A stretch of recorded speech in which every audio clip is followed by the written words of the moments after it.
The hidden costs of tariffs, how they affect you. Tariffs. Taxes on imported goods, a tool for protecting domestic industries. A weapon in trade wars. A political strategy. But what do they really mean for businesses and consumers? And how do companies fight back against them? Today, we dive deep into the hidden world of tariffs, trade wars, and the strategies used to dodge them. Welcome to 86 Dawn Finance YouTube channel, where we break down the hidden mechanisms controlling your financial life. Let's get into it. Section 1. What are tariffs and why do they matter? A tariff is a tax imposed by a government on imported goods. The goal? To protect local industries by making foreign products more expensive. But in practice, tariffs have far-reaching consequences, impacting businesses, trade relationships, and ultimately, consumers. The U.S. has used tariffs as an economic tool for decades. However, under recent policies, tariffs have been leveraged in new ways, targeting China, Mexico, and Canada. The most notable moves? A 25% tariff on Mexico and Canada, and a 10% tariff on China. The goal was to boost domestic manufacturing. But did it work? The effects of tariffs aren't just immediate. They ripple through the economy, creating uncertainty for businesses that rely on global supply chains. From raw materials to finished products, tariffs can reshape entire industries, forcing companies to rethink their sourcing strategies and pricing models. Section 2. How businesses react, the strategy of front-loading.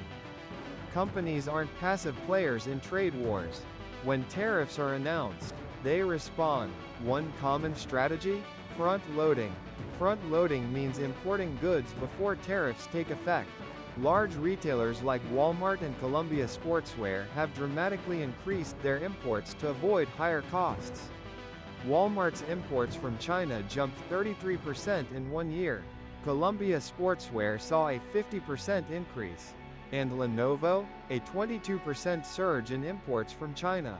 Warehouses across the U.S. are now filled with stockpiled goods, especially in distribution hubs like Fort Worth, Texas. Companies are preparing for potential trade disruptions by securing inventory before tariffs raise prices.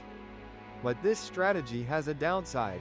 Storing massive amounts of goods isn't cheap.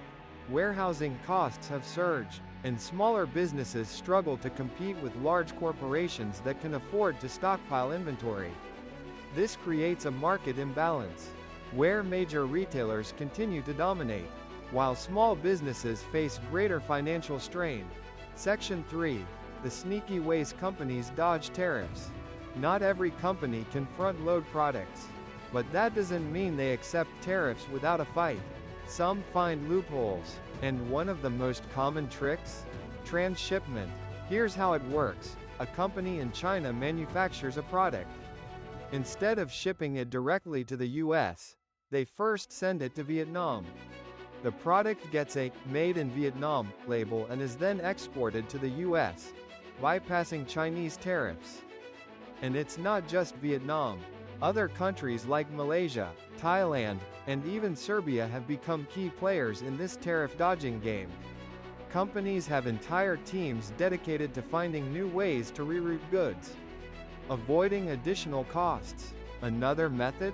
Mislabeling. Instead of rerouting shipments, companies simply label products as coming from a different country. Made in Italy might not always mean made in Italy. The reality is far more complicated.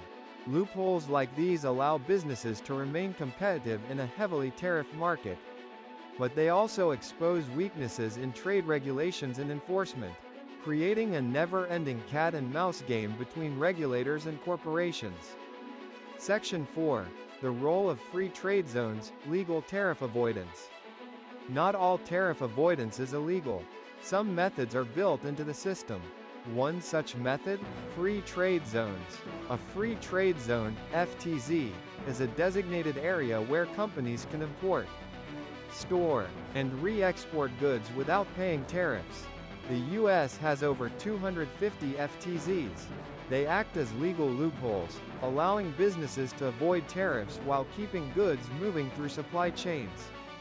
Companies use these zones to delay tariffs, modify goods to qualify for lower rates, or even reroute exports. It's a strategic way to minimize costs while staying compliant with regulations. Section 5. The cost of tariffs. Who really pays? With all these strategies in play, you might be wondering, who actually pays for tariffs? The answer?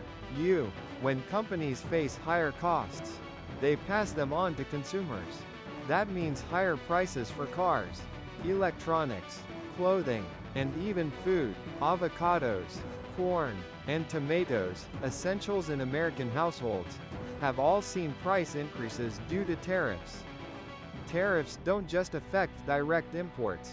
When raw materials like steel and aluminum are taxed, the cost of manufacturing increases, leading to higher prices across multiple industries, from construction to consumer goods. Section 6. Retaliation. How other countries fight back. Tariffs don't just affect the US, other countries respond.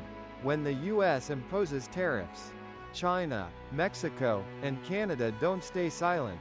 Mexico's response? Threatening retaliatory tariffs that could impact 400,000 jobs in U.S. companies operating in Mexico.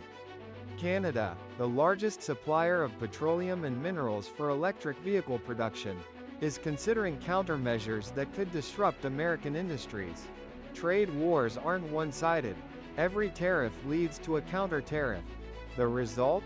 Disrupted supply chains, rising costs, and economic uncertainty. Section 7. The future of tariffs. Are they effective? So after all the loopholes, the price hikes, and the economic maneuvering, do tariffs actually work?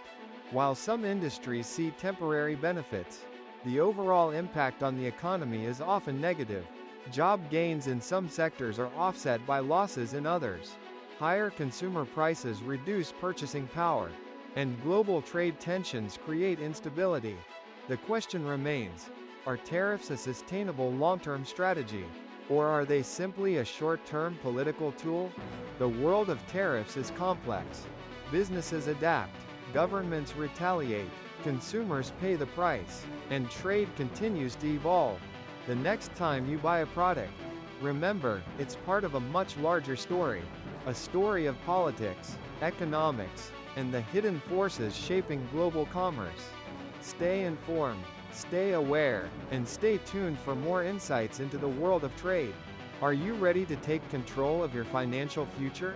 At 86 Dawn Finance, we bring you expert insights, market trends, and smart strategies to help you grow your wealth and make informed decisions. Don't miss out. Subscribe now and stay ahead in the world of finance. Thanks for watching. See you in the next one.